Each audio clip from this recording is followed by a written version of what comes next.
Olá, você já ouviu expressões, ouviu manchetes do tipo essa foi a pior seca dos últimos 40 anos?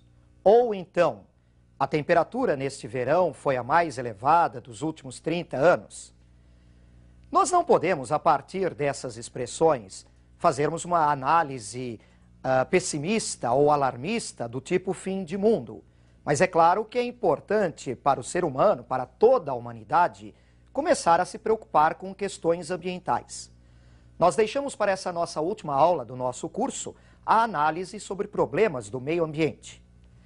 A humanidade tem se preocupado em parte com essas questões, realizando conferências que tratam dos problemas ambientais.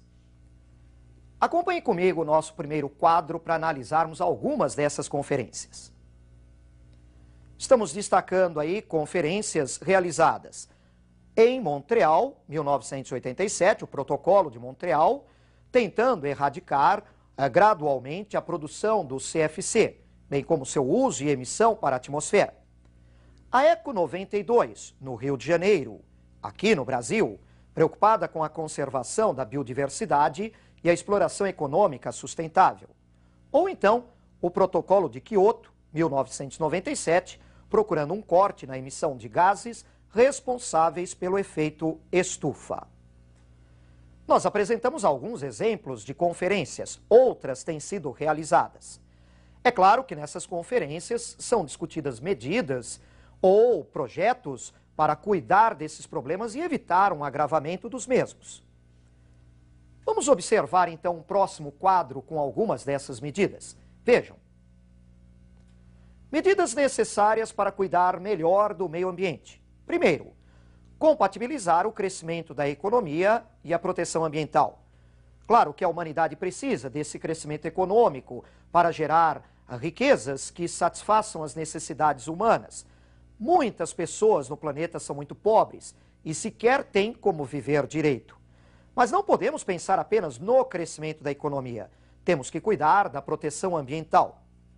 Temos que pensar na promoção do ecodesenvolvimento. O desenvolvimento da economia com responsabilidade, sem comprometer a biodiversidade, os recursos naturais para gerações futuras. Precisamos resolver o conflito entre o norte rico e o sul pobre. Os países ricos do norte e os países pobres do sul se acusam mutuamente quanto às questões de poluição, de degradação ambiental, e um tenta transferir para o outro a responsabilidade dos cuidados com o meio ambiente. Precisamos também estabelecer metas e prazos para reduzir a emissão desses poluentes. Algumas coisas têm sido feitas, por exemplo, a preocupação com a emissão do CFC, causador do problema do buraco na camada de ozônio, ou dos gases que provocam o efeito estufa. Vamos analisar agora particularmente alguns problemas de comprometimento ambiental, de destruição do meio ambiente. Acompanhe comigo então mais um quadro. A poluição das águas. As águas do planeta, sejam continentais ou oceânicas, vêm sendo seriamente comprometidas. É um dos maiores problemas que a humanidade deverá enfrentar neste século XXI. Poluição pela emissão de esgotos diretamente em rios, represas, os vazamentos de petróleo que preocupam muito, o despejo de lixo em locais inadequados, o uso indiscriminado de agrotóxicos ou o de mercúrio nos garimpos, produtos químicos que acabam contaminando as fontes de água. Não são apenas as águas do planeta que vêm sendo contaminadas ou prejudicadas. Temos outros exemplos para analisar. Siga comigo então em mais um quadro. Agora nós estamos observando o comprometimento dos solos, também fundamentais para o ser humano, para a prática da agricultura.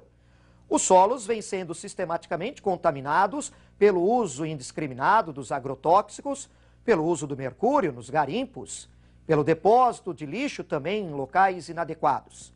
E um problema muito grande em vários locais no planeta é o problema da desertificação.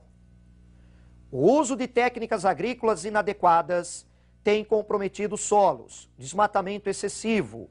Isso tem provocado não só a erosão dos solos, a perda destes solos, como a desertificação em muitos locais. Nós já vimos isso, inclusive, no continente africano. Agora, Me acompanhe em mais um quadro. A poluição do ar. A atmosfera do planeta vem sendo poluída de diversas maneiras. Queimadas em florestas ou na agricultura, a emissão de poluentes pela queima de combustíveis fósseis, por indústrias, por veículos. Isso nos tem trazido problemas sérios, como as chuvas ácidas nas grandes áreas urbanas e industriais, o problema da inversão térmica, que afeta, por exemplo, a Grande São Paulo no período entre outono e inverno, o efeito estufa e o buraco na camada de ozônio, que são problemas de alcance mundial. O efeito estufa e o buraco na camada de ozônio merecem um cuidado especial, porque podem trazer à humanidade sérios prejuízos e talvez até comprometer a própria sobrevivência de muitas espécies, incluindo o ser humano, no futuro, caso esses problemas se agravem muito. Agora nós vamos analisar mais algumas questões ambientais através de alguns mapas. Vamos ao primeiro mapa em relação a problemas no Brasil. Nós vamos analisar o comprometimento de vários ecossistemas brasileiros. O ecossistema amazônico, apesar de uma grande repercussão internacional, não é dos ecossistemas mais alterados do Brasil. Temos 15% de alteração, provocados, por exemplo, pelo desmatamento, por queimadas, erosão do solo. Observamos também nesse mapa a alteração da Caatinga. O ecossistema da Caatinga já foi muito alterado por séculos de ocupação pela agropecuária. Na sequência do mapa, nós vamos observar mais ecossistemas brasileiros. Agora nós podemos observar mais dois ecossistemas. O ecossistema do Cerrado, no Brasil Central, uma destruição muito rápida, um rápido desaparecimento, principalmente pela expansão da agropecuária. No Pantanal, problemas de assoreamento dos seus rios, contaminações por agrotóxicos e mercúrio e caça e pesca predatórias. Na sequência do mapa, outros ecossistemas do Brasil. Vejam agora os mangues. Os mangues constituem um ecossistema muito prejudicado no litoral pelo processo da urbanização, a poluição por esgotos e vazamentos de petróleo e a exploração predatória de seus recursos. Mais uma vez, observando a sequência do mapa, nós vamos agora conferir o ecossistema da Mata Atlântica, 93% de desmatamento, devido à exploração da própria madeira, à expansão da agricultura, expansão urbana e industrial. Ou então, o ecossistema das araucárias, muito alterado, 98% de desmatamento, com o problema da exploração também da madeira e lembrando que lá há um reflorestamento, só que com espécies não nativas. E finalizando com o Brasil, o ecossistema dos campos, na campanha gaúcha, nos Pampas, a retirada de matas-galerias junto aos rios, com o avanço da agricultura, promovendo problemas de erosão do solo e de desertificação em alguns locais. Agora vamos lembrar de alguns problemas de destruição ambiental no mundo através de mais um mapa. Observe comigo então a próxima tela. Nós podemos conferir neste mapa problemas de escala mundial e de diversos tipos. Por exemplo, o problema da desertificação, que nós já salientamos, inclusive na aula da África, na região do Sahel. O problema do desmatamento em florestas tropicais, incluindo florestas aqui no Brasil. Rotas de navios petroleiros. Nessas rotas, observamos manchas de vazamento de petróleo contaminando os oceanos. Problemas localizados de contaminação radioativa. Na Europa, por exemplo, lembrando da explosão do reator nuclear de Chernobyl. Áreas com águas poluídas em oceanos, como por exemplo ao redor da Europa, o mar Mediterrâneo muito poluído. E o problema das chuvas ácidas nas grandes regiões urbanas e industriais, incluindo aqui o Brasil. Nesse mapa que observamos, pudemos verificar o desmatamento de florestas tropicais. Não só as florestas tropicais são desmatadas. Vamos então observar uma tabela com o percentual de desmatamento em vários continentes. Vejam comigo. Na Ásia, o percentual de desmatamento já atinge 72%. A África vem a seguir com 66%, a Europa e a Federação Russa com 42%, na Oceania 35%. E vejam, apesar de muitos acreditarem o contrário, Na América do Sul e na América do Norte e Central, os percentuais de desmatamento são os menores nesses continentes. E agora, para nós concluirmos a aula, vamos analisar algumas figuras que tratam de alguns problemas ambientais específicos. Acompanhe comigo então na tela a nossa primeira figura. Nós estamos observando aí o problema da inversão térmica, como já falamos, típico aqui na Grande São Paulo durante o período de outono e inverno. Nessa primeira figura temos a situação num dia normal, sem inversão térmica. Correntes de ar quente ascendentes facilitam a dispersão da poluição. Agora observem a sequência desta figura. Nós vamos verificar o que ocorre num dia com inversão térmica. Nesse dia com inversão térmica, a formação de uma camada de ar frio próximo à superfície impede a formação de correntes de ar quente ascendentes e, com isso, a poluição não se dispersa. Ela fica concentrada sobre a área urbana.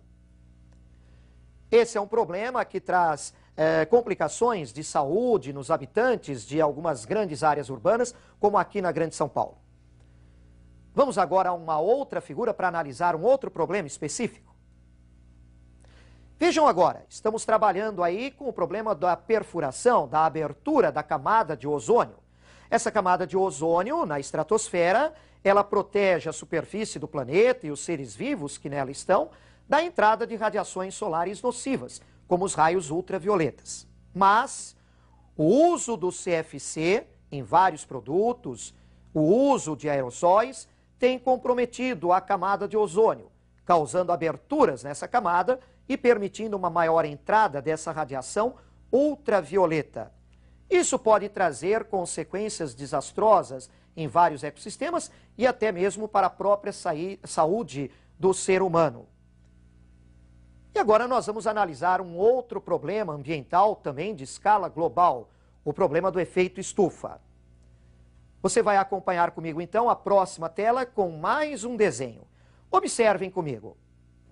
Nesse desenho que está mostrando para vocês o problema do efeito estufa, podemos observar que as queimadas em florestas ou na agricultura, a emissão de gases poluentes por veículos, por indústrias, acaba jogando muito material na atmosfera que dificulta a dispersão da radiação solar recebida pela Terra e refletida pela superfície. Essa radiação infravermelha fica retida na atmosfera, provocando uma elevação gradual da temperatura. A elevação gradual da temperatura na Terra pode provocar grandes consequências no planeta, inclusive para muitos ecossistemas e para o próprio ser humano. Há alterações climáticas globais, grandes inundações em algumas áreas, desertificações em outras, derretimento das calotas de gelo, elevação do nível de água dos oceanos. Nós analisamos então na aula de hoje alguns importantes problemas relativos ao meio ambiente. Muito cuidado com isso para o seu vestibular. É um assunto que vem aparecendo com maior frequência nos principais vestibulares. E assim nós chegamos hoje ao final do nosso curso. Claro que hoje eu não vou dizer que eu te espero na nossa próxima aula, mesmo porque eu tenho plena segurança, confiança de que você vai se sair muito bem no seu vestibular. Muito obrigado por ter nos acompanhado durante todo esse curso e uma boa prova para você.